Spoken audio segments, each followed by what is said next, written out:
여러분 오늘도 잘 견디고 계십니까? 뉴스파이터 김명준입니다. 국민도 속고 나도 속았다. 이준석 전 대표가 윤석열 대통령에 대해 한 이야기죠. 그런데요. 윤 대통령 당선의 1등 공신이 누굽니까? 이준석 전 대표는 이렇게 말했어야 하지 않을까요? 국민도 속이고 내가 속였다. 또 양두구육. 양의 머리를 흔들고 개고기를 팔았다. 만약 이 전 대표가 승소해서 당대표로 복귀하면 이렇게 말할 건가요? 개고기인 줄 알았는데 양고기가 맞았다. 8월 19일 금요일 뉴스파이터에서 대체 어떻게 돌아가고 있는지 얘기를 나눠보도록 하겠습니다.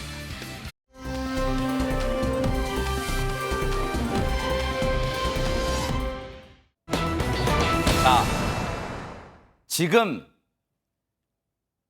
거의 모든 뉴스를, 특히 정치권에 대해서는 거의 모든 뉴스를 빨아들이는 블랙홀이라 해도 과언이 아닐 겁니다. 이준석 전 대표의 여론전은 계속되고 있는데 사실 기억을 곰곰이 더듬어 보면 오늘의 이 지경에 이르기까지 발단이라고 할 수 있는 건 이준석 전 대표를 둘러싼 의혹이 단초가 되었다 해도 과언이 아니에요. 그런데 이 와중에 이준석 전 대표와 어떤 여자 가수 이런 얘기까지 흘러나오고 있습니다. 관련 얘기 들어보시고 이어가 보도록 하겠습니다.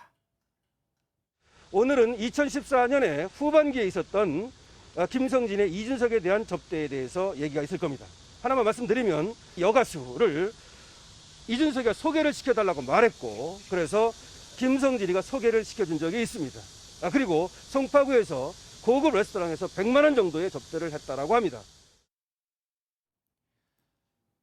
지금 이준석 전 대표를 접대했다고, 뭐 언론 다 나왔으니까 성접대했다고 주장하는 김성진 아이카이스트 대표 측의 변호인이 언론 앞에서 저렇게 이제 얘기를 한 겁니다. 요즘 보면 허주현 변호사님, 자신을 둘러싼 얘기에는 곧바로 직격 대응을 하는 이준석 전 대표가 이 얘기 듣고 가만히 있었을 것 같진 않은데요. 이준석 전 대표 또 참지 않았습니다. 황당하다는 반응을 보였는데요. 어제 터무니없는 얘기라면서 일축했습니다. 본인이 그때 방송을 하고 있었는데 방송국 드나들던 본인이 소개를 했으면 했지 왜 내가 여가수를 연예인을 소개를 받았겠느냐 이렇게 네. 얘기하면서 그리고 송파구에서 도대체 100만 원어치 식사할 식당이 어디에 있는지도 모르겠다 이렇게 얘기를 했고요. 네. 그리고 좀 불만 사항도 얘기를 한 게 본인이 의혹 제기에 대해서 뭔가 구체성이 있으면 가서 반박이라고도 하겠는데 뭐라고 해야 될지 모르겠다라고 얘기를 하면서 무존재를 부인하는 것, 그러니까 없다는 사실을 입증하는 것이 무척 어렵다 이렇게 심경을 토로했습니다. 이준석 전 대표의 이제 반박 중에 시청자분들도 맞다. 뭔가 이걸 뒷받침하려면 우리가 소위 말하는 물증, 100만 원어치 송파구에 있는 레스토랑에서 먹었다면 그 영수증 같은 거 있을 테고, 그리고 모 여가수를, 명문대 출신 여가수를 소개시켰다면 그 여성의 어떤 증언 같은 거, 진술 같은 게 있을 텐데 라는 생각을 하실 것 같습니다. 허주현 변호사님. 그렇죠. 사실은 저희가 일반적으로 원칙적으로 주장하는 측에서 입증을 해야 되는 것이 입증 의무가 있습니다. 그런데 사실 이런 내용들이 확인되지 않은 사실들이 지금 자꾸 난무하고 있는 상황이니까 이준석 대표 측에서도 이렇게 반응하는 게 정치적인 어떤 정무적인 판단으로서 옳고 그른지를 떠나서 법적으로 본인의 어떤 혐의가 없다는 사실을 입증한다는 건 사실은 좀 어려운 거거든요. 그래서 이준석 대표의 말이 완전히 틀린 것은 아니고요. 이런 주장을 하려면 이게 정치적인 공격이 아니라 법적으로 정말 문제되는 사실이 있었다고 하면 주장하는 측에서 증거를 제시해야 되는 건 맞는 것 같습니다.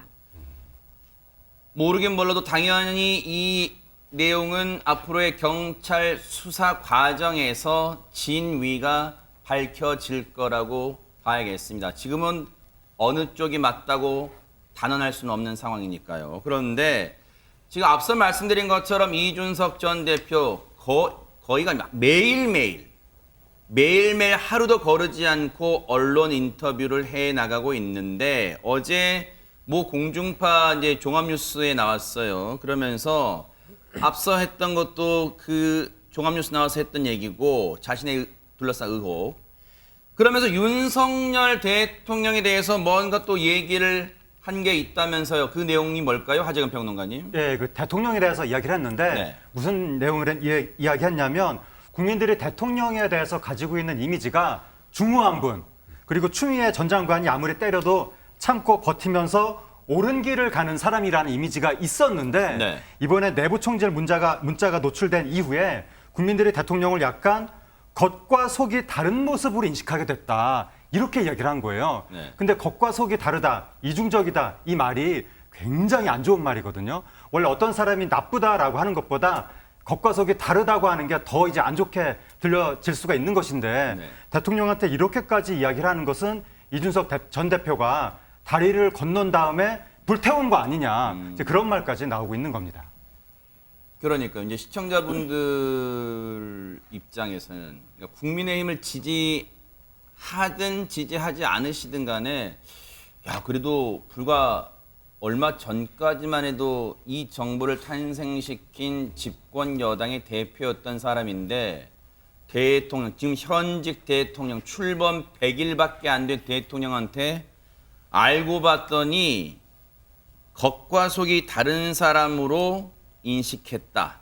물론 앞에 주어를 그 문자가 내부 총질 문자가 노출된 뒤 국민들은 주어를 국민들로 내세웠어요. 국민들은 대통령을 약간이란 또 부사어를 붙였어요. 100%는 아니겠다 이거겠죠. 겉과 속이 다른 모습으로 인식했다. 내 생각은 아닙니다만 국민들은 약간 대통령을 겉과 속이 다른 사람으로 인식했다. 약간의 안전장치를 곳곳에 막 심어놓은 것 같아요. 그런데 그러면 하재근 평론가님 예. 약간 그런 해석을 해주셨어요. 강을 건넌 것도 모자라서 혹시 마음 변해서 돌아갈까 봐 그냥 다리를 불태웠다. 그럼 아주 결별 선언이에요, 이 말이? 옛날에 중국에서 그 불태운 사람이 한고조 유방이 있었거든요. 어허. 촉한으로 들어갈 때 다시는 중원으로 나오지 않는다고 하면서 잔도를 불태웠거든요. 그런데 북쪽길로 나왔거든요. 아하. 다시 돌아왔거든요. 근데 지금 이준석 전 대표도 묘한 뉘앙스의 얘기를 또 같은 장소에서 했는데 뭐라고요? 뭐라 그랬냐면 대통령과 직접 만나서 오해를 풀 생각이 없냐라고 네. 물어보니까 뭐라고 답을 했냐면 오해는 풀 수 있다고 생각한다. 하지만 단지 지금 상황에서 다 풀려고 하면 굉장히 오래 걸릴 것이다. 네. 이렇게 이야기했는데 네. 이게 오해는 풀 수 있다고 생각한다. 이 부분이 뭔가 약간 어느 정도 여지를 남겨놓는 것이 아니냐. 그런 얘기도 나오고 있습니다. 이 말이 미묘하지만 입장이 조금 변화되거나 진전된 느낌이 있을까요? 왜냐면요. 기자회견 등에서 그동안 지난주 토요일 날 기자회견 등에서 이준석 전 대표는 대통령과는 거의 이제 끝났다. 오해 풀 것도 없다. 뭐 그런 얘기를 했단 말이에요. 관련 얘기 들어보시고 이어가 보도록 하겠습니다. 윤석열 대통령이 혹시라도 만나자고 하면 만나실 의향이 있는지 아니면 먼저라도 오해를 풀자라고 뭐 정하거나 대통령을 만날 이유도 없을 뿐더러 대통령과 풀 것이 없습니다. 두 분이 만나서 뭔가 대화를 나눠볼 수는 없습니까? 글쎄요. 저는 뭐 제가 무슨 뭐 대통령을 안 만나 뵌 것도 아니고 실질적인 얘기를 하기 어려울 거라 봅니다. 지금 상황에서 대통령께서 무슨 말씀하시면은 그에 대해서 해석이 뒤따를 것이고. 전혜연 평론가님, 13일과 15일에 했던 발언은 아예 문을 닫았던 느낌이라면 어제 18일 날 했던 말은 지금 하재근 평론가님 말씀처럼 조금 문을 빼꼼히 열어둔 겁니까? 뭡니까 이거? 하재근 평론가님께서 아까 다시는 돌아오지 않는다고 다리 불태운 얘기 해주셨잖아요. 네네. 다리가 없어도 강을 건널 수 있는 방법이 있습니다. 배를 타고 가면 됩니다. 아하. 5월 동주라는 말이 있죠. 네. 오나라 월나라 죽을 듯이 안 좋았는데 어떤 어려운 일이 닥치니까 같은 배를 타야만 됐다라는 건데 어쨌든 총선을 다가오고 있고요. 총선에 있어서 이준석 대표가 선택할 수 있는 길이 많지 않다면 아마 민주당이 또다시 어떤 다수당이 되는 것을 막기 위해서 나는 손을 잡겠다고 할 가능성도 저는 있다고 봅니다. 그래서 5월 동주라는 말이 한 가지 떠오르고요. 두 번째 제가 생각하는 단어는 출구 전략입니다. 네. 이준석 전 대표가 지금 윤석열 대통령하고 각을 세우다 보니 많은 언론이 주목을 받고 있습니다만 과연 이 기류가 언제까지 갈지는 장담할 수가 없는 상황입니다. 그렇다면 특히 보수 지지층 내부에서는 이제 좀 그만하라라는 소리가 나올 수도 있는데 그때를 대비해서 약간의 협상의 가능성을 내비친 것이 아닌가 그런 생각이 듭니다. 지금 백성문 변호사님, 네. 언론들이 대통령하고 만날 계획이 있느냐는 질문을 하면서 앞에 붙이는 표현이 뭐냐면 혹시 대통령하고 만나서 오해를 풀 계획이 있습니까? 오해라는 단어를 써요. 오해가 구체적으로 뭘까요, 지금 오해가? 그러니까 일단 이준석 대표 여기서 먼저 말씀드리는 건 이준석 대표가 지금 대통령하고 풀 수 있다는 여지를 주는 건 대통령이 나서주세요라는 뜻으로 저는 개인적으로 들립니다. 뭐 지금 당내에서 해결할 수 있는 방법 자체는 없고 결국 대통령과 이준석 전 대표가 만나면 해결될 수 있다는 걸 오히려 강조하는 거고 이 오해라는 건 나는 잘못하지 않았는데 상대방이 나를 잘못 본 부분이 있는 것 같다. 이게 오해예요. 그렇죠? 오해라는 게 내가 잘못하고 있었다는 게 아니고 이준석 대표 말하는 오해는 그러네요. 나는 문제가 없는데 나를 뭐 때문에 저쪽이 잘못 봤지? 그 오해인데 그 첫 번째가 네네. 당대표 패싱 입당 논란입니다. 아하. 기억하실지 모르겠지만 윤석열 당시 이제 후보가 이제 국민의힘에 입당하는 과정에서 당대표가 원내대표가 없어왔어요. 그래서 처음부터 이준석 그때 대표와 이제 윤석열 당시 후보 사이에 뭔가 안 좋은 부분이 있는 건 아니냐, 이준석 대표에서 뭔가 불편한 감정이 있는 건 아니냐 이런 얘기 나왔잖아요.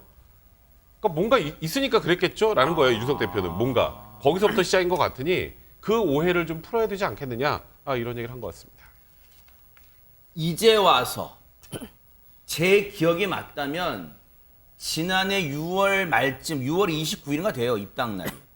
윤석열 당시 검찰총장에서 물러난 지 얼마 안 됐을 때 6월 달에 입당했으니까 지금으로부터 1년 전 사안을 지금 다시 꺼내 언론에서 그러면 뭔가 지금 이준석 전 대표 입장에서는 그 첫 단추부터 잘못 끼워져서 두 사람의 관계가 삐걱삐걱 됐고 대선 기간에는 그 삐걱삐걱됨을 서로 마음 자 깊은 걸 숨기고 대외적으로는 웃고 후드티 같이 맞춰 입고 사진 찍고 그랬다는 건가요? 라고 시청자들은 아리송하게 해석할 수밖에 없잖아요. 그런데 어제 언론 인터뷰 수많은 얘기를 꺼냈는데 특히 눈길을 끄는 대목 지금까지와는 조금 다른 입장 변화가 느껴진 대목이 또 있었습니다. 허주연 변호사님 뭡니까 이건? 이준석 전 대표가요. 당대표 재출마 가능성을 시사하는 발언을 해서 눈길을 끌고 있습니다. 어허. 지금 차기 전당대회를 언제 할 것이냐에 대해서 여러 가지 의견들이 나오고 있는 상황인데 지금 이준석 당대표는 당원권이 정지된 상태잖아요. 네. 근데 이게 내년 초가 되면 징계가 만료되기 때문에 만약에 내년 6월에 전당대회가 열리게 된다고 하면 이론상으로는 이준석 전 대표가 다시 출마하는 것도 가능하기는 한 상황입니다. 그래서 이 본인이 전당대회를 내년 6월에 치러야 된다고 생각한다 이렇게 얘기를 한 거예요. 그랬더니 이제 그렇다면 본인이 다시 출마하겠다는 뜻이냐 이렇게 물어봤더니 지난 전당대회에 출마했을 때도 사실은 자기가 출마를 하려고 한 게 아니라 원래 누군가를 도와줄 생각이었는데 1등하고 계신 분 보니까 답이 없었다라고 얘기를 하면서 그래서 본인이 나가야지라고 생각해서 나가게 된 거다. 그러니까 당의 개혁을 할 수 있는 적임자들이 나오기를 바라고 그분들을 지원할 수도 있지만 안 되면 또 제가 나가야죠 라고 마무리를 했거든요. 그러니까 차기의 전당대회에서도 뭔가 자기가 봤을 때 적임자가 없다는 생각이 들면 자기가 다시 재출마할 수도 있다는 얘기를 한 겁니다. 그런데요, 이 대목에서 중요합니다. 이준석 전 대표의 바람대로 당이 지금 비대위 체제가 그래요? 그러면 우리 같이 비대위를 잘 관리해서 내년 6월까지 이 비대위를 가서 전당대회를 치러서 이준석 전 대표가 당당히 나오도록 판을 깔아드릴게요. 할 일은 만무하잖아요, 전현 평론가님. 근데 전 두 가지를 염두에 봤다고 봅니다. 하나는 탈당설을 완전히 일축시키는 거죠. 탈당설이 나왔을 때 이준석 대표가 계속 선을 긋고 있잖아요. 이것은 상당 부분 보수 지지층이 여전히 본인을 바라봐주기를 바라는 것을 염두에 둔 것이고요. 두 번째는 여론전이라고 봅니다. 사실 이준석 대표가 굉장히 여론을 활용하는 게 능하다는 생각이 든 것이 윤석열 대통령 백인 취임날 바로 법원에 직접 출석해서 그날 사실 뉴스가 야당의 반응보다 오히려 이준석 전 대표의 발언이 굉장히 화제가 될 정도로 여론의 관심을 끌었고요. 네. 두 번째로 지금 국민의힘은 사실 비상대책위원회가 관심을 받아야 되는 시기인데 이준석 전 대표, 유승민 전 의원, 나경원 의원이 최근에 굉장히 많은 언론의 관심을 받고 있거든요. 이미 차기 당대표가 누구냐에 대한 대중의 관심은 모아지고 있는 상황입니다. 그런 상황에서 본인이 어떤 차기 지도자로서의 가능성이 있다는 점을 계속 부각시켜서 여론전을 활용하는 것이 아닐까 이런 해석이 됩니다. 사실 왜 이 얘기가 언론인 어제 나왔던 인터뷰 내용이 왜 관심이냐면 그 전까지는 자기가 봤을 때 뭔가 자기와 뜻이 맞는 사람이라면 전당대회 때 지원하겠다는 게 기존의 입장이었는데 여차하면 내가 나갈 수도 있다는 쪽으로 진일보한 입장을 밝혔어요. 백성문 변호사님, 혹시 이건 전당대회가 진짜 내년에 6월에 치러질 가능성 극히 낮지만 혹시 누구 들으라고 하는 얘기일 수도 있는 걸까요? 어떻습니까? 저는 여기서 읽은 건 6월까지 당대표는 나야 이 소리가 더 강하게 그래요? 들리는데요. 자기 임기까지잖아요. 아하. 내년 6월까지 원래 본인 임기잖아요. 그러네요. 그러니까 지금 비대위가 잘못되어 있는 거고 전당대회가 개최된다면 내년 6월이 적절해. 그건 6월까지는 내가 당대표야. 이 얘기를 하려는 것 같고 내년 6월에 또 출마하겠다라는 것보단 제가 말씀드렸던 것처럼 지금 비대위 자체가 불법적이라는 걸 강조하는 취지라고 저는 개인적으로 좀 읽었고요. 사실 이 비대위 취지가 이번에 뭐 가처분이나 본안 등을 통해서 뭔가 인용이 돼서 비대위 자체가 형해화된다면 모르겠지만 전대가 지금 이 비대위 체제에서 6월에 치러질 가능성 제로에 가깝습니다. 비대위를 무슨 1년이나 해요. 하면 비대위는 이제 다음 지도부를 뽑기 위한 어찌 보면 거쳐가는 과정에 좀 가까울 텐데 그러면 지금 비대위가 합법적이라면 무조건 올해 안에 늦어도 뭐 내년 초 정도면 당연히 전당대회 치르지 않겠습니까? 그래서 저 6월을 강조해서 내가 나갈 수도 있다라는 건 그때까지는 내가 당대표니까 그게 정상이에요라는 걸 강조하려고 저 얘기를 한 것 같습니다.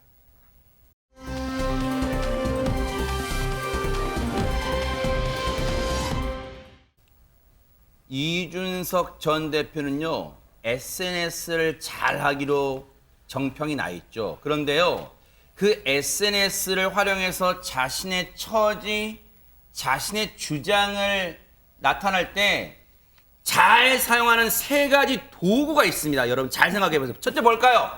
사진. 사진 같은 거 잘 활용합니다. 둘째, 뭘까요? 사자성어. 마지막 뭘까요? 노래.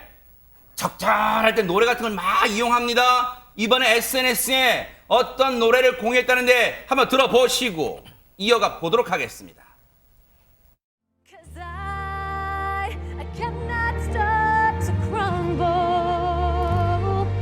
So come on and try to shut me and cut me down. I will be silent, so you can't keep me quiet. Won't tremble when you try it. All I know is I won't go speechless, speechless. 멜로디는 일단 좋아요. 잘 들어와요. 가사는 자막 없어서 전 못 알아먹었을 거예요. 근데 일단 이 노래가 어떤 노래입니까? 왜 일단 뭐 유명한 노래예요, 허지원 변호사님? 저도 되게 좋아하는 노래인데 아하. 참 저걸 어떻게 또 저렇게 썼는지 깜짝 놀랐습니다. 저게 어떤 노래냐면요. 영화 알라딘에 삽입된 곡으로 인기를 끌었던 그래요? 곡인데 정략 결혼에 희생될 뻔한 자스민 공주가 스스로 각성하면서 뭔가 편견과 억압에 맞서서 싸워 나가겠다 이런 의지를 다지는 노래예요. 그래서 가사를 자세히 보시면 절대 난 무너지지 않는다. 내 입을 막고 한번 쓰러뜨려 봐라. 침묵하지 않을 거다. 너희들은 나를 조용하게 하지 못한다. 뭐 이런 내용 내용들이거든요. 네. 근데 이걸 이준석 전 대표가 자기 SNS에 노동요라면서 공유를 한 거예요. 노동요. 묘하게 지금 이준석 대표의 지금 현재 상황과 본인 입장에서는 매치되는 부분이 있다고 생각하니까 이걸 올린 거겠죠. 그러니까 이 가사를 보면 네. 지금 본인이 이렇게 고초를 겪고 있는 것이 뭔가 기존 세력이나 권력자들이 자신한테 행하는 억압이라고 보고 본인은 입을 막으려고 하지만 그래도 절대로 여기서 무너지거나 쓰러지거나 굴하지 않고 계속해서 이야기하고 이어나가겠다. 강경 대응을 이어나가겠다. 이런 걸로 보이고요. 네. 또 한 가지 덧붙인 게 네. 지금 바로 나오고 있는 건데 네. 알라딘이 카페트를 타잖아요. 네. 본인은 카페트가 아닌 전기차를 타지만 알라딘의 결말은 A Whole New World다. 저게 이제 완전히 새로운 세상이라는 뜻인데 저게 알라딘 메인 주제가 제목이거든요. 아, 그래요? 그러니까 이런 억압에 맞서서 본인이 계속 강하게 싸워 나가면서 본인이 원하는 세상을 구현해 나가겠다 이렇게 의지를 밝힌 것으로 풀이가 됩니다. 다른 건 모르겠는데 하재근 평론가님, 이준석 전 대표가 머리는 진짜 좋은 것 같아요. 왜냐하면 세상에 수많은 노래 중에 어떻게 저 가사가 있는 걸 딱 끄집어냈대요. 대박입니다. 디즈니 애니메이션을 좀 연구하는 것 같습니다. 네. 지난번에 윤리에서 그 징계를 받았었잖아요. 네. 그 징계받은 직후에는 디즈니 애니메이션 포카혼타스 아. 거기에 바람의 빛깔이라는 노래가 있거든요. 네. 그거를 올렸는데 거기에 가사가 자기와 다른 모습 가졌다고 무시하려고 하지 말아요. 이런 내용이 있습니다. 그러니까 나를 무시하지 말아라 라는 의미로 읽혀지고 네. 그다음에 그 징계 이후에 전국을 돌면서 당원들을 만났었잖아요. 네네. 그때는 노트르담의 꽃이라는 또 애니메이션에 썬데이라는 노래를 올렸었는데 거기 가사가 승리하는 그날 모두 밖으로 나가 햇살 맞으리 이렇게 돼 있고 네. 이번에 알라딘 노래 올리면서 나는 꺾이지 않고 계속 말을 하겠다. 그래서 결국 홀 뉴 월드 새로운 세상을 열어젖히겠다. 그런 메시지를 내는 셈인데 네. 지난번에 뭐라고 그랬냐면 이준석 전 대표가 디즈니 노래는 항상 메시지가 있다. 영혼이 없는 그 섬의 사람들에게 바친다 아하. 라고 올렸거든요. 네. 결국 여의도에 있는 정치인들은 영혼이 없다. 아하. 내가 다 뒤집어 엎겠다. 그런 뜻인 것 같은데 네. 그런데 이준석 전 대표가 주로 이제 페미니즘을 공격하고 좀 이런 스타일이었잖아요. 네. 근데 디즈니 노래들이 요즘에 페미니즘, 뭐 소수자 이런 걸 옹호하는 쪽이거든요. 그러니까 알라딘 노래도 페미니즘 노래거든요. 아하. 그래서 이준석 전 대표가 이런 노래를 인용하는 게 네. 조금 어색하게 느껴지기도 합니다. 네. 모르긴 모르지만 디즈니사에서 이준석 전 대표를 명예 홍보대사에 기용한다는 뉴스가 나올지도 모르겠습니다. 이렇게 광고를 해주네요.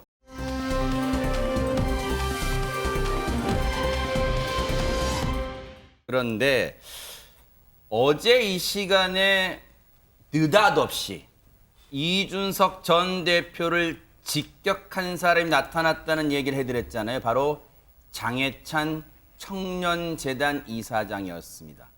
그런데 어제까지 전해드린 내용 이후에 새로 전개된 내용이 있어요. 어떤 내용입니까? 전혜연 평론가님. 예, 장해찬 이사장이 본인에 대해서 선당우사 이렇게 하는 것을 강조하면서 대통령을 너무 과하게 비난하는 건 아니냐는 취지의 글을 올린 적이 그랬죠. 있습니다. 그랬더니 바로 이준석 전 대표가 글을 올렸는데 예찬아, 이제 두 사람이 친하니까 이렇게 보는 것 같아요. 형동생 사이니까.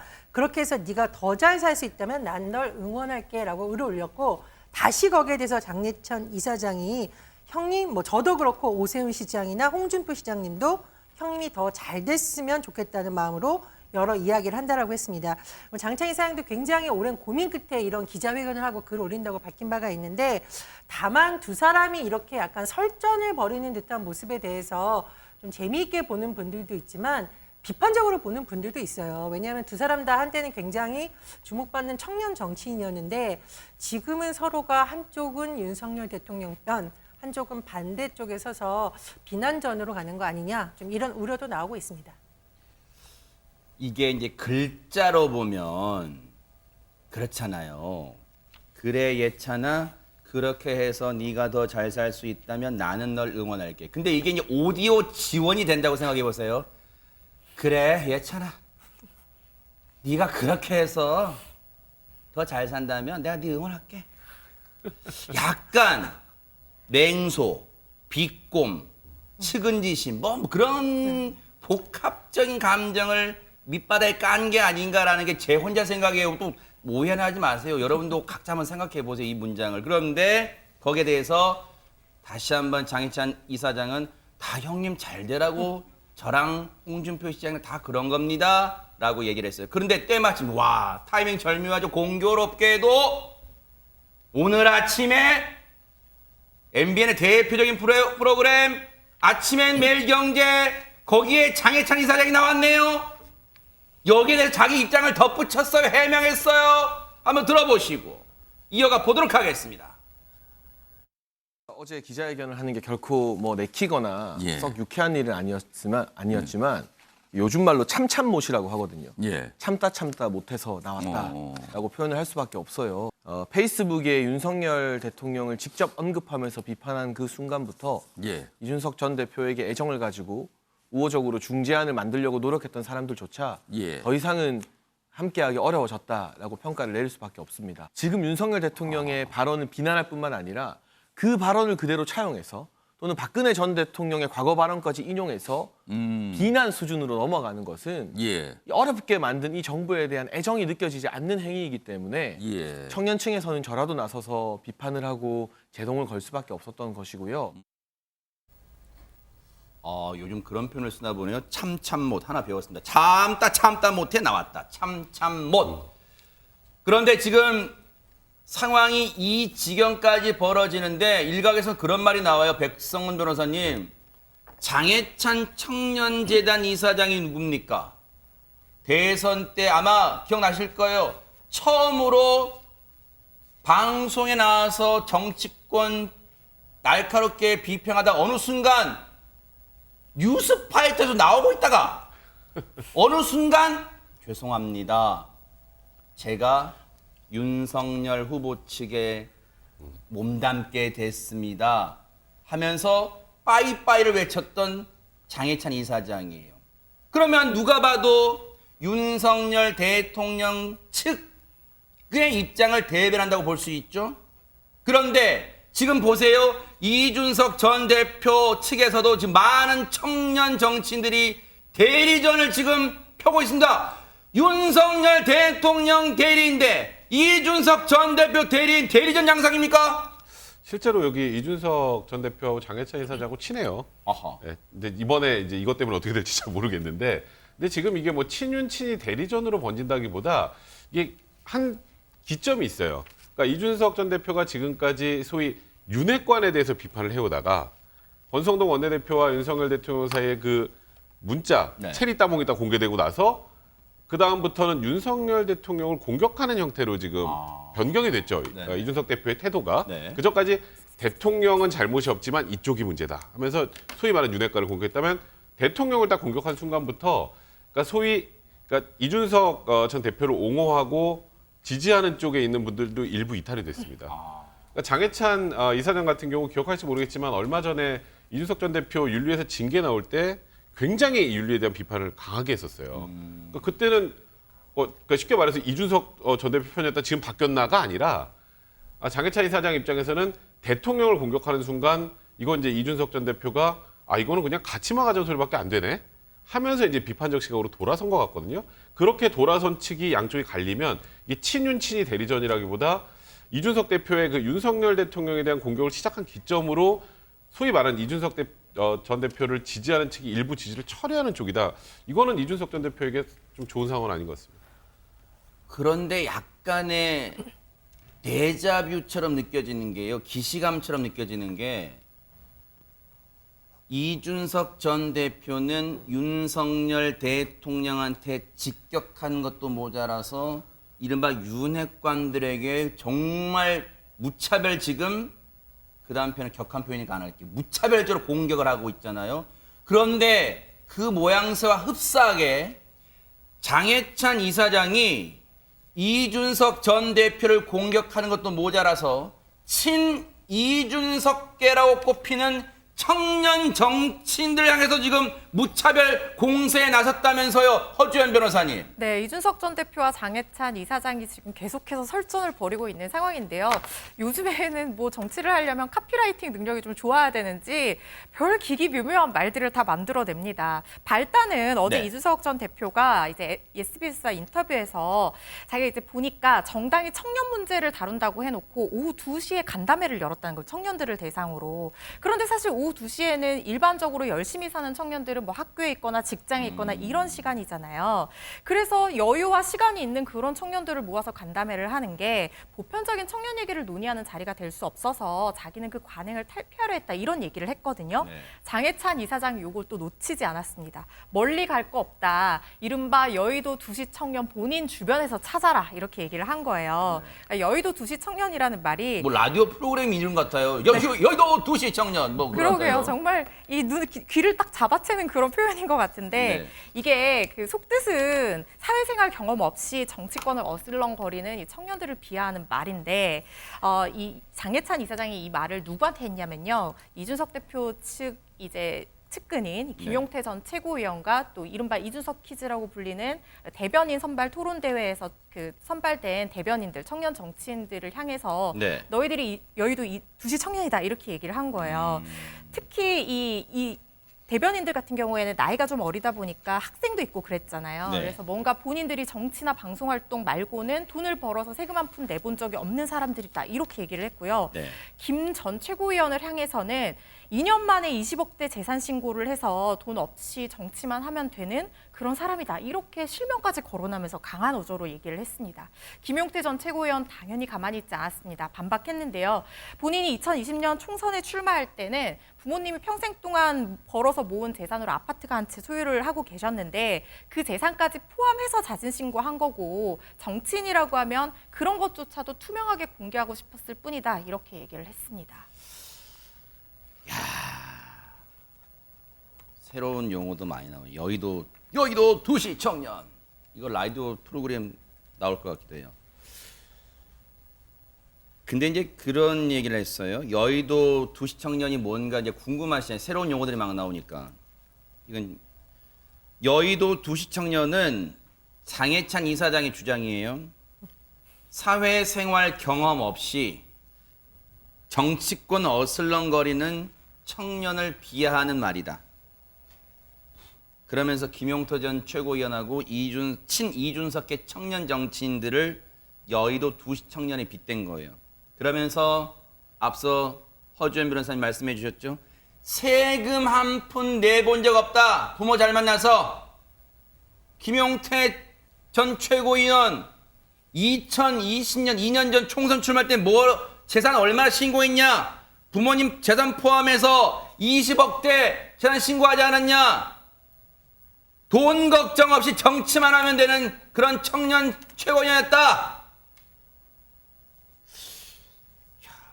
어떻게 이 지경까지 돈 가진 것도 막 흠결이 되는 그런 상황이 됐습니다 지금. 뭐 이제 그동안 뭐 정치인 관련 재산 이슈가 굉장히 많았으니까 거기에 대해서 국민들이 조금 불편한 마음을 갖기도 하는 건데, 근데 이제 그 재산 문제를 건드린 게 마타도어다, 오해다 이렇게 지금 이야기가 나오는 거예요. 이준석 전 대표가 바로 장해찬 그 이사장에 대해서 반박 글들을 SNS에 네. 줄줄이 올렸거든요. 아, 그래요? 네. 뭐라고 올렸냐면 이번에는 청년 이미지가 아니라 형님 이미지를 올렸는데 예찬이가 정치적 위상이나 당위성에 대해서는 용태한테 뭐라고 하면 안 된다라는 식으로 형님이 다독이듯이 그렇게 올리면서 이게 물론 그렇게 해서 예찬이 네가 잘 될 수 있다면 나는 널 응원할까라고 네. 마치 상대를 살짝 조롱하듯이 상대를 아이 취급하면서 나는 대인배다 이런 뉘앙스로 글을 올리면서, 그리고 또 뭐라고 그랬냐면 네. 예찬이가 출마 안 해봐서 재산 신고에 대해서 잘 몰랐던 건 참작사유라고 상대가 잘 모르는 사람인 것처럼 그렇게 얘기하면서 용태가 20억 재산 늘어났다는 식으로 이야기한 건 마타도어다. 이렇게 이야기한 걸 잘못 이야기한 걸 어떻게 주어 담을지를 나중에 지켜보면 예찬이가 자기 의지로 움직이는 것인지 독자적인 판단을 못하는 상태인지 알 수 있을 것이다 라고 하면서 어느 길을 가더라도 나는 예찬이 응원한다라고 계속해서 대인배 뭐 이미지를 보이고 있고, 이러니까 장해찬 이사장이 또 뭐라고 반박을 했냐면 내가 어떤 비판을 받아도 다른 정치인이 나서서 나에 대해서 반박을 해주지 않는다. 그런데 나는 김용태 전 청년 최고위원하고 나는 국대다 대변인들을 비판했을 뿐인데 이준석 전 대표가 바로 나서서 그들을 옹호해 주는 거 보니까 아, 배우라는 것은 이럴 때 쓰는 표현이 아닌가. 두 분의 무운을 빈다. 이렇게 또 이야기를 했습니다.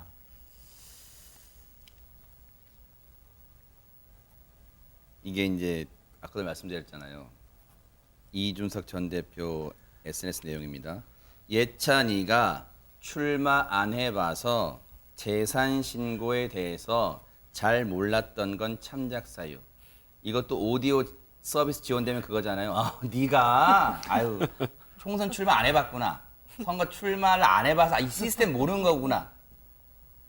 비꼬는 것처럼 들릴 수도 있잖아요.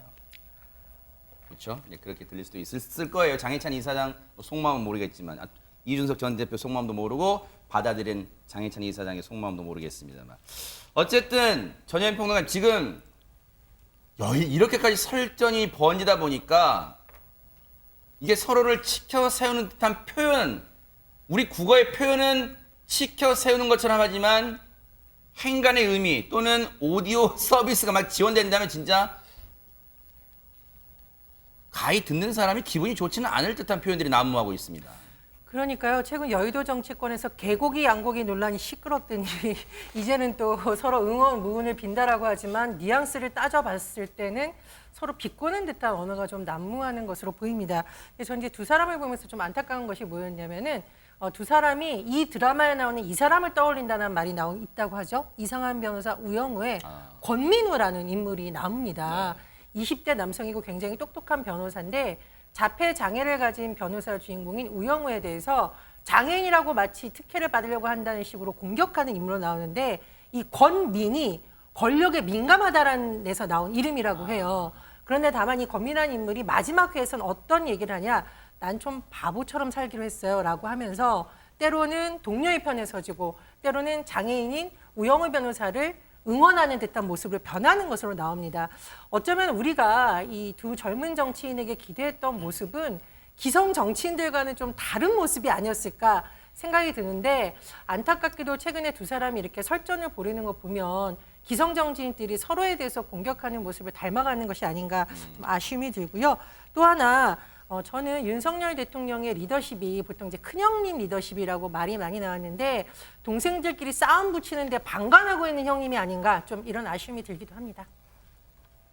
장해찬 이사장이 김용태 국민의힘 전 청년 최고위원에게만 직격한 게 아니라 앞서 보면 이른바 국민의힘의 토론 배틀 나는 국대다 토론 배틀 통해서 대변인이 된 그 대변인단 출신들한테도 뭔가 직격을 한 것에 대해서 그분들이 가만히 있지는 않았을 것 같습니다. 허주연 변호사님. 맞습니다. 다들 한마디씩 했어요. 정말 설전에 설전이 이어지는 모양새인데 임승호 전 대변인이요. 이번에는 장해찬 이사장을 여의도 10시 청년이라고 비꼬았습니다. 그건 또 뭐예요? 여의도 2시 청년에서 10시 청년으로 맞받은 건데요. 그러니까 그 장해찬 그 이사장이 그 소통관에서 기자회견했잖아요. 근데 본인이 이제 못 빌리니까 국회의원 이름을 빌려가지고 이 소통관을 대여를 해서 기자회견을 한 거예요. 그걸 두고 지금 자기가 못 빌리니까 국회의원 이름 빌려서 오전 10시에 소통관 어슬렁거리는 분들이 여의도 10시 청년이다. 누가 봐도 장해찬 이사장 가리키는 말이죠. 그렇게 반박을 했고요. 또 이유동 상금 부대변인도 자기 본인의 무용담을 늘어놓으면서 사회생활 경험 없다고 비하하는 행위야말로 청년 세대에 대한 이해가 전혀 없다 이렇게 얘기를 했고 이명빈 상근부대변인도 말을 덧붙였습니다. 전형적인 꼰대가 되어서 안타깝다라고 일침을 날렸습니다. 그래서 그럴까요? 백성문 변호사님 오늘 한 언론 제목을 보니까 국민도 속았고 나도 속았다라는 이준석 전 대표 엊그제 언론 인터뷰 이후 국민의힘 내부의 청년 정치인들이 지금 두 동강 났다 이런 기사가 보여요. 지금 서로 지금 돌아오기 힘든 강을 건너가는 과정인 것 같아요. 사실 굉장히 안타까운데요. 사실 장해찬 이사장이 이준석 대표에 대한 비판만 했다면 이렇게까지 가지 않았을 텐데 여기서 이제 이준석 대표와 뜻을 같이 한다고 생각되는 다른 국민의힘 내 청년 정치인들을 비판을 하면서 이제 장해찬 이사장 대 이준석 대표를 지지하고 있는 또 국민의힘 토론 배틀 출신의 대변인이나 김용태 전 최고위원과 또 여기에 싸움이 이루어지는 거고 그럼 또 장해찬 이사장을 또 지지하는 그룹이 또 어느 정도 있겠죠. 그럼 결국 이제 당은 하나고 그런 상황에서 그 내에 있는 어찌 보면 보수의 미래라고 할 수 있는 젊은 정치인들 아니겠습니까? 젊은 정치인들끼리 완전히 이렇게 두동강이 나버리면 지금 국민의 입장으로서는 굉장히 난감할 수밖에 없는 상황이고 더 나아가서 보수 정치 미래를 생각한다면 더더욱이나 좀 너무 아쉬운 상황이 아닌가. 이게 근데 뭔가 이렇게 봉합됐지 당분간은 봉합되긴 좀 어려울 정도로 감정적인 측면의 얘기들이 많이 나오는 건 좀 많이 안타깝습니다. 일단 분위기상 갑자기 극적으로 뭐가 막 잘 되거나 그러진 것 같지는 않아요. 앞서 장해찬 이사장이 SNS에서 이준석 전 대표 향해 형, 저 말고도요 홍준표 시장도 또 오세훈 시장도 다 형 잘 되라고 하는 거예요 라고 그랬잖아요. 근데 실제로 뭔가 한마디씩 훈수를 두었다면서요, 허주연 변호사님. 네, 홍카콜라 대구 시장이죠. 홍준표 시장이 톡 쏘는 탄산 같은 한마디를 했습니다. 좀 새겨야 될 필요가 있을 것 같아요. 참 구질구질하게 정치들 한다 이렇게 얘기를 했는데 표현은 조금 직설적입니다. 조잡스럽고 구질구질하게 지역 말단적인 건수만 붙잡고 같은 뼈끼리 서로 손가락질 열중한다라고 얘기를 하면서 한쪽은 오래된 성추문으로 공격하고 한쪽은 되지도 않은 응석과 칭얼거림으로 대응한다 이렇게 직격탄을 날린 건데요. 근데 사실 이게 진짜 들어볼 필요가 있는 말인 게 좀 직설적이기는 하지만 지금 민생과 경제가 엉망인 상황에서 대통령 취임 100일 기자회견도 앞으로의 정책 방향도 지금 이준석 대표의 설전 뉴스에 다 묻혀버렸어요. 근데 이게 지금 정치라는 게 인터넷 댓글 전쟁이 아니잖아요. 최소한의 품격도 실종된 것 같은 이런 상황에 국민들이 어떻게 보고 있을지 좀 되새겨야 될 것 같습니다. 얘기 나온 김에 홍준표 시장은 이런 SNS 글 남겼고 오세훈 시장은 어떤 글을 남겼을까요? 하재근 평론가님. 예, 오세훈 시장이 한 뉴스 프로그램에서 이야기를 했었는데 얼마 전에 자신이 직접 이준석 전 대표한테 얘기를 했었다. 참아야 된다라고 얘기를 했다고 하고 그러면서 책임 있는 자리에 공인일수록 본인은 좀 억울하게 느껴도 참아야 하는 순간들이 많아진다. 이 전 대표는 유능한 사람이고 계속해서 우리 당에 도움되는 존재로 역할을 해줘야 된다. 그러니까 선공 후사, 자중자애를 요청한다라고 이야기를 했다고 하는데 지금 보수당 입장에서는 대통령을 공격하는 순간 이거는 영린을 건드렸다. 금도를 넘어섰다라고 생각하는 분들이 많고 그리고 당내에서 노이즈를 일으키는 것 자체가 당한테 해가 된다라고 느끼는 분들이 많기 때문에 네. 조금 이준석 전 대표가 참았으면 좋겠다. 그런 지적을 많은 분들이 하고 있는 것 같습니다. 이준석 전 대표의 여론전이 앞서 우리 허주연 변호사님이 지적하신 대로 사실 정치권 뭐 대통령이 여러 가지 일을 하고 있는데도 많이 묻힌다는 뭐 정치권 안팎의 지적이 있잖아요.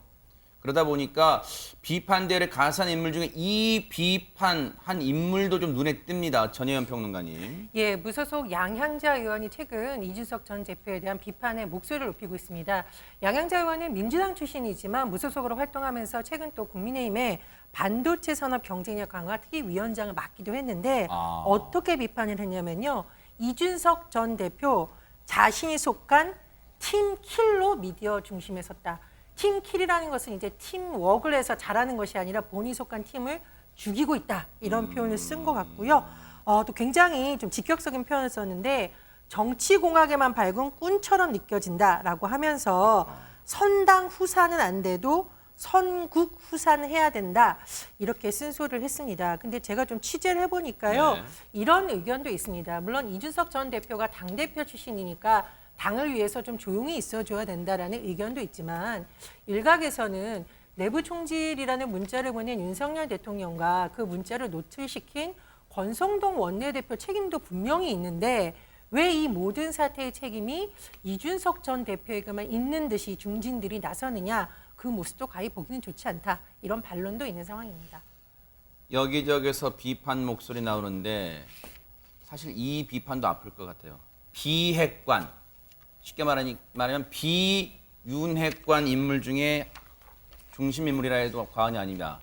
바로 조혜진 의원이 비판 대열에 가세했는데 한번 들어보시고 이어가 보도록 하겠습니다. 이 대표의 의도가 지금 점점 노출이 되고 있거든요. 단순히 그 집권당의 대표로서 다 당 대통령이 잘 되게 하기 위해서 직언하고 뭐 쓴소리하고 이 차원에 이미 넘어버렸습니다. 계속 그냥 지금은 비아냥되고 조롱되고 막 그냥 폭로하고 또 확인도 되지 않은 건데 들었다고 그러면서 대통령이 뭐 이렇게 말했다고 이야기해버리고 야당도 그 정도까지는 지금 이야기 안 하고 있거든요. 대통령에 대해서. 예. 그래서 대통령과 어떻게 보면 1대1 대립 구도를 만들어 가지고 자기 정치적 위상을 키우겠다는 거밖에 안 보이고 어떻게 보면 일종의 뭐 너 죽고 나 죽자는 식의 옥새 작전 비슷한 거예요. 백성문 변호사님, 사실 조혜진 의원하면 그나마 당내에서 조금 두둔해주는, 이준석 전 대표를 좀 두둔해줬던 인물이었는데 오늘 보니까 상당히 좀 격하게 비판하네요. 그러니까 아까 장해찬 이사장하고 좀 비슷한 거예요. 그러니까 조혜진 의원은 비대위로 가는 과정에 대해서도 굉장히 비판을 많이 했었고, 그러다 보니까 이준석 대표 측인가라는 사람들의 얘기도 있었는데 그건 아닌 것 같고요. 그러니까 조혜진 의원은 그렇습니다. 결국 지금 당이 이렇게 법적으로 문제가 있는 상황을 만들어서 이준석 대표를 이렇게 내치면 안 된다고 생각은 했지만, 근데 지금 이준석 대표가 이제 그 문자 공개 후에 이제 대통령을 직격하기 시작하면서 이거는 당이 잘 되고 이 정부가 잘 되고 하는 것과 무관하게 결국 그냥 자기 정치하려는 건 아니냐. 그냥 대통령과 1대1, 그냥 내 상대는 대통령이다. 그걸 보여주는 거 그 이상 그 이하도 아니니 이거는 나도 이 정도 상황이라면 이준석 전 대표를 지지해 줄 수 없다라는 걸 표현한 거란 말이죠. 그러니까 제가 이준석 대표의 입장이 지금 입지가 조금씩 줄어들고 있다는 건 이준석 대표하고 생각을 같이 했던, 그러니까 예를 들어서 비대위가 지금 꾸려진 이 과정이 이건 좀 법적으로 문제가 있는 건 아니야라고 생각했던 것, 당내 민주주의를 훼손하는 것 아니야라고 비판했던 사람들도 대통령을 비판하기 시작하고 대통령과 지금 거의 뭐 쓴소리를 넘어선 그런 내용들이 나오는 것에 대해서는 이거는 지금 현 정부나 우리 국민의힘에 전혀 도움이 안 되는 방향이라고 생각하면서 지지를 조금씩 철회하는 분들이 생기는 것 같아요. 그러니까 이런 부분들에 대해서는 이준석 대표도 한번 생각을 좀 해봐야 되는 부분이 아닌가라는 개인적인 생각이 좀 듭니다. 여당 내에 이준석 전 대표가 비빌 언덕은 거의 없잖아요. 지금 들어보시면. 그런데 그나마 기댈 언덕일까요? 비빌 언덕일까요? 그 목소리도 있습니다. 한번 들어보시고 이어가 보도록 하겠습니다. 이준석 대표 사건의 본질은 뭐냐? 이건 윤석열 정권을 지탱하는 아주 큰 축 하나가 무너진 거거든요. 근데 2030을 가장 크게 반영하는 핵심 인물이 이준석이란 말이죠. 그래서 이제 2030 지지율이 확 빠진 겁니다, 실제로. 거의 뭐 바닥이에요. 아마 지금 소위 윤핵관 주류 입장에서도 이준석을 대체하는 이런 노력, 사람 이런 걸 물색하고 있을 것 같은데, 근데 이제 그게 쉽지 않거든요. 그 대체하는 게 불가능하지는 않지만 굉장히 어렵고 오랜 시간이 걸릴 거예요. 저는 윤 대통령한테 이제 드리고 싶은 말씀은 정치라는 게 자기가 좋아하는 사람하고 하는 게 아니거든요. 꼴 보기 싫은 사람하고도 타협하는 거예요. 이야, 전효연 평론가님, 이준석 전 대표 두둔 옹호 차원을 넘어서 지금 마지막 얘기 들어보니까 윤석열 대통령한테 좀 쓴소리까지 날렸습니다, 지금. 그렇습니다. 근데 최근에 이제 여론조사를 보면 최근에 대통령 지지율이 흔들렸던 데 주 원인을 이준석 대표라고 답한 응답은 그렇게 많지가 않아요. 어떻게 보면은 현 정권이 가지고 있는 위기라던가 여당에 대해서 민심이 돌아선 부분은 어쨌든 집권 여당이 민생이라든가 이런 문제라든가 인사에 있어서 문제가 있다라는 것이고, 또 이제 또 하나 저는 하태경 의원의 말에 좀 공감을 하는 것이 꼴 보기 싫은 사람하고 타협하는 게 정치라고 하는데, 요즘은 이제 툭하면 법원으로 가서 법원 판결을 받으려고 하거나 고소 고발을 하거나 아니면 대리인들인 듯한 사람을 내어서 서로 비난전을 펼치고 있는데, 그런 방식이 정치의 핵심은 아닌 것 같습니다. 그런 차원에서 대통령이 조금 더 통 크게 리더십을 발휘해라, 이런 쓴소리를 들리고요. 또 하나 제가 지금 정치권에서 좀 국민의힘의 안타까운 부분은 무엇이냐면, 물론 대통령에게 힘을 실어줘야 될 때는 힘을 실어줘야겠지만 역대 보수 정당에서 이렇게 소장파가 힘을 못 쓴 시기는 없었던 것으로 보입니다. 이명박 정권 시절에도 이른바 남원정 그리고 민본 21을 중심으로 이명박 정부가 너무 부자들 중심으로 가면 안 된다라는 쓴소리를 한 적도 있고, 인사 문제가 나타났을 때 비판한 적이 있고요. 박근혜 정부 때도 초재선을 중심으로 여러 가지 모임이 결성되면서 경제민주화 모임이라던가 또는 박근혜 정부의 어떤 문제에 대해서 지적하는 모임이 물론 당내에 있었습니다. 그런데 지금 이준석 대표가 좀 듣기 싫은 소리하고 표현이 과격하다고 해서 모든 의원들이 달려서 이렇게 이준석 대표 때문에 정권이 위기에 처하고 있느냐 하는 것은 맞느냐라는 또 우려도 있습니다. 그래서 당이 좀 건강해지려면 초재선들도 지금 상황에서 대통령에게 힘을 실어줄 땐 힘을 실어주고 문제가 있는 점에 대해서는 또 쓴소리를 하는 것이 더 건강하지 않을까 그런 생각도 듭니다. 근데 이 대목에서 앞서 하태경 의원 얘기 중에요. 백성문 변호사님. 네. 이런 얘기를 했어요. 지금 소위 윤핵관 주류 입장에서도 이준석을 대체하는 이런 노력, 사람, 이런 것을 물색하고 있을 것 같아요. 요게 좀 귀에 쏙 들어온다. 이게 무슨 말일까? 누구를 염두에 둔 말일까요? 그러니까 이제 2030의 지지를 많이 받아온 이준석 전 대표가 사실 지금 현재까지는 대체 불가인 건 맞잖아요. 그러면 죄송합니다. 이준석 대표를 대체할 수 있는 누군가가 없으면 그러면 그에 대한 지지를 받아오기 되게 쉽지 않은 상황이 아니겠습니까? 그럼 당연히 뭐 이준석 대표를 이렇게 만약에 내친다라면 이준석 대표를 대신할 수 있는 그런 청년을 대변할 수 있는 사람들이 필요하겠죠. 그런 취지인 것 같은데 네. 저는 개인적으로 생각할 때 뭐 이준석 대표를 이런 식으로 대체한다고 나갔던 2030이 다시 돌아올 것 같지는 않고요. 그런 방식으로는. 네. 어떤 식으로든지 대통령과 이준석 전 대표가 좀 풀어야 될 상황인데 네. 뭐 그러다 보니까 뭐 일각에서 뭐 장해찬 이사장도 그런 것 아니냐 뭐 이러는데 제가 보기에 그건 아닌 것 같고 네. 장해찬 이사장도 정치를 하는 사람이니까 본인에 대한 욕심 분명 있겠죠. 젊은 청년 정치인으로서 보수 정치를 대표하고 싶은 마음이 있겠지만 그 무슨 윤핵관에서 물색해가지고 너 이제 지금 이준석이랑 싸워라 뭐 이런 정도의 정치는 아니라고 생각이 들고요. 그러니까 지금 어찌 보면 하태경 의원의 얘기는 그만큼 이준석 대표의 공백을 메꾸지 못하면 윤석열 대통령을 지지하는 소위 윤핵관이라는 의원들도 굉장히 곤란에 처할 것이다라는 걸 애들로 표현한 것 같습니다. 자, 이런 가운데 오늘 국민의힘 당 윤리위원회가 입장문을 냈다는데 어떤 내용이었습니까, 허주연 변호사님? 네, 갈등이 극단으로 치달으니까 윤리위원회가 경고를 보냈습니다. 지위 고하를 막론하고 당원 누구든 이 정치적 입장을 밝히는 데 있어서 당의 위신을 훼손하거나 누군가를 모욕하고 명예훼손을 하거나 계파 갈등을 조장하는 이런 당원으로서의 품위를 유지하지 않는 그런 행동을 한다고 하면 예외 없이 엄정하게 관련 사안을 심의할 것이다 이렇게 얘기를 했는데요. 지금 갈등이 너무 심하게 격화되고 있다 보니까 윤리위원회가 경고를 하고 나선 것으로 해석을 하고 요거 누구들하고 한 얘기 같아요, 허주연 변호사님? 허피셜은 누구의 같아요, 이거? 저는 뭐 제가 윤리위원회 내심을 알 수는 없지만 윤리위원회에서는 일단 특정인을 염두에 둔 입장은 아니고 전체한테 경고를 보낸다고 했는데요.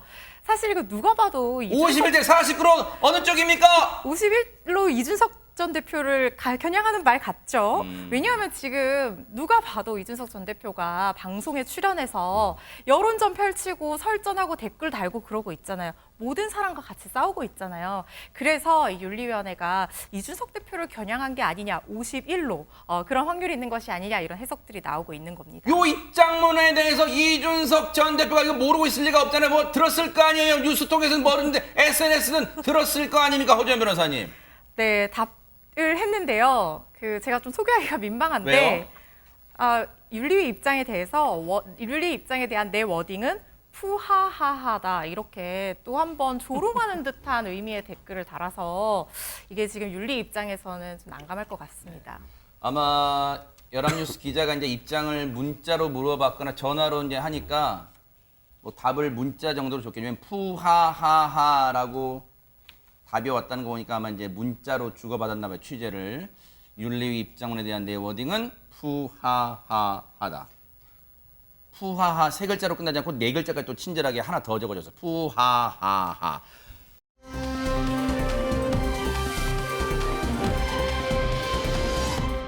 이런 가운데 오늘 대통령 부부가 어딜 좀 찾았습니다. 영상 보시고 이어가 보도록 하겠습니다. 대통령 내외분과 함께 행정안전부 장관, 경찰청장, 중앙경찰학교장께서 입장하고 정부는 헌법과 법률이 정한 바에 따라 경찰 제도를 운영해 나갈 것이며 경찰의 중립성을 보장할 것입니다.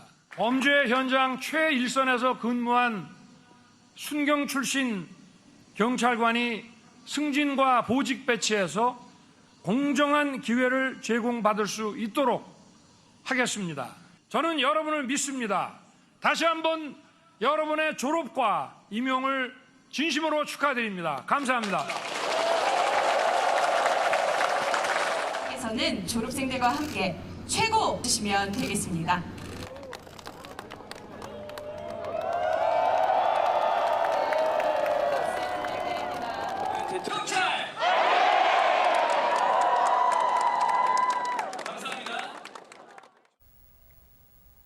시기가 시기인 만큼 왜 제 눈에는 엄지척밖에 안 보이죠?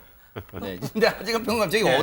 어떤 자리였습니까 저기가? 예, 이번에 중앙경찰학교 졸업식에 310기 졸업식을 했었는데 네. 거기에 대통령 내외가 참석한 거예요. 네. 거기서 그 행사 끝난 다음에 간담회에서 대통령이 뭐라고 그랬냐면 원래 비서실은 여기 못 온다고 그랬다고 합니다. 원래 다른 일정이 있다고 했었는데 네. 대통령이 한번 가보자 라고 해서 여기 왔다고 이야기를 한 거예요. 네. 그렇다는 것은 윤석열 대통령이 이 행사에 상당히 좀 주안점을 뒀다는 얘기인데 네. 여기에서 축사를 하면서 경찰의 중립성 보장, 처우 개선 이런 얘기를 했고 네. 그리고 새내기 경찰관들을 만나니까 쌓인 스트레스도 풀리고 저 자체가 일단 기분이 좋다라고 하면서 아까 말씀하신 것처럼 엄지척을 아하. 하고 사진을 찍었습니다. 근데 대통령 부부가요, 백성문 변호사님, 네. 중앙경찰학교 졸업식에 참석하는 건 이례적이진 않을 것 같은데 네.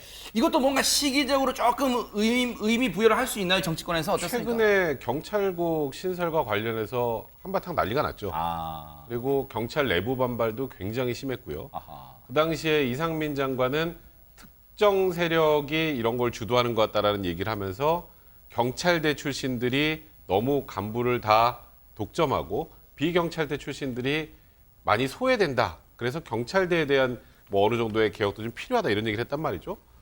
딱 그거죠. 지금 중앙경찰행정학교잖아요. 경찰대 아니고. 그리고 순경으로 일해도 그래도 공정하게 승진하고 할 수 있는 거 보장하겠다는 얘기도 오늘도 하셨습니다. 그리고 일선 경찰들 또 뭔가 다독거리고 그리고 힘을 실어줘야 되지 않겠습니까? 그러니까 그냥 물론 말씀하셨던 것처럼 당연히 대통령이 갈 수도 있고 올해 안 가면 내년에 갈 수도 있는데 꼭 올해 가야 될 이유는 결국 경찰국과 관련된 여러 가지 문제점에 대해서 이제 대통령도 이에 대해서 경찰들을 좀 다독이고 할 필요가 분명히 있다라는 판단을 하지 않을까 싶습니다. 김건희 여사가 동행했어요. 뭐 화면 보니까요. 그런데 기자들 얘기 들어보니까요. 오늘 김건희 여사가 현장에서 몇몇 경찰들하고 아마 졸업생들에겠죠. 간담회를 했다는데 아무리 그 뉴스통신사 사진을 찾아봐도 전현평론가님 사진 한 장 안 나오고 내용 하나 안 나와요. 왜 그럴까요? 굉장히 조심했다고 봅니다. 사실 이 행사의 주인공은 대통령과 경찰들이어야 되는데 만약 김건희 여사가 또 주목을 받게 되면 엉뚱한 논란이 또 제기될 가능성이 일부분 있을 수 있잖아요. 그래서 그런 점에서 차단한 것으로 보이고요. 참고로 최근 야당에서는 김건희 여사와 관련된 공세를 늦추질 않고 있습니다. 지금 민주당에서 관저 공사와 관련된 부분이라던가 이런 부분에 대해서 계속 공격을 하고 있고요. 또 국민대에서 김건희 여사와 관련된 논문 결과를 발표했지만 국민대 일부 동문들이 반발한다. 이런 소식도 전해지고 있습니다.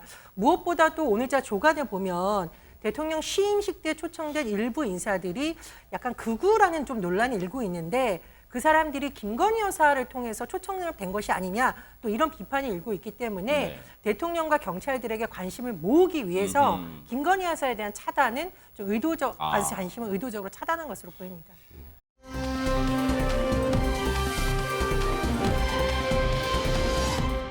대통령 얘기 나온 김에 지금 화제가 되고 있는 뒤늦게 화제가 되고 있는 영상 하나가 있답니다. 한번 보시고 이어가 보도록 하겠습니다. 지금까지는 아주 양호한 편입니다. 옛날에는 우리가 신사가 많이 먹었는데 요새는 당도가 높지 않으면은 이거는 뭐야? 좀 아우리가 해야지 푸나가라고 합니다. 당도가 좀 떨어지는 건가? 당도보다는 이제 제일 먼저 생산되는 이제 조생종 사과인데 이게 빨개지는 거예요? 예좀 나도 올해 나도 빨개지는데 빨개졌을 때는 이미 맛이 변해버려요. 아우리 사과.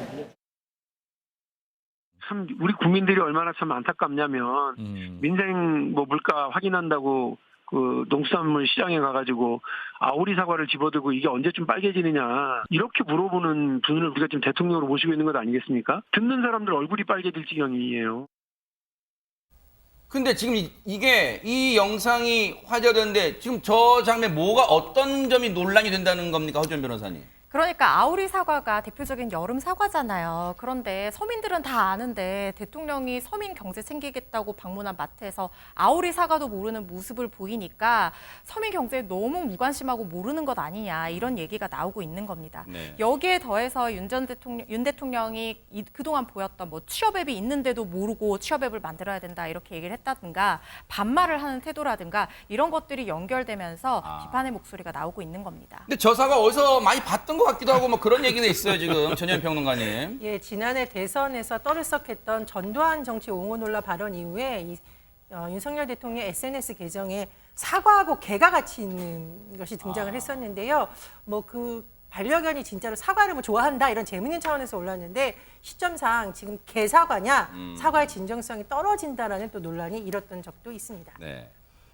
오늘 금요일입니다. 갤럽 조사 뭐 나오는 날인데 혹시 오늘 여론조사는 어땠을까요, 하지원 평론가님? 예, 한국 갤럽이 네. 16일부터 18일까지 조사를 했는데 대통령이 잘하고 있다라는 응답이 28%가 나왔습니다. 네. 그럼 뭐 떨어진 거예요, 오른 거예요, 어떻게 됩니까? 올라갔습니다. 지난주에 25%였거든요. 네. 2주 전에는 24%였습니다. 네. 2주 만에 4%포인트가 오른 거예요. 네. 반등이라면 반등이라고 할 수가 있는데 바닥을 친 건가요, 그러면? 네, 바닥을 쳤는데 네. 문제는 이 내용이 네. 주로 70대 이상하고 여당 지지층이 결집해서 이렇게 내용이 나왔다는 거예요. 그러니까 아직까지 일반 국민들 사이에서 여론이 반등을 했느냐는 네. 좀 더 지켜봐야 될 것 같습니다. 이번 주 일요일 날 뭐 또 인적 쇄신, 그런데 뭐 일각에서는 찔끔 쇄신이다 이런 제목이 벌써부터 오늘 신문에 나왔던데 어떻게 될지 더 치고 올라갈 수 있을지 뉴스파이트가 바짝 따라붙어 보도록 하겠습니다.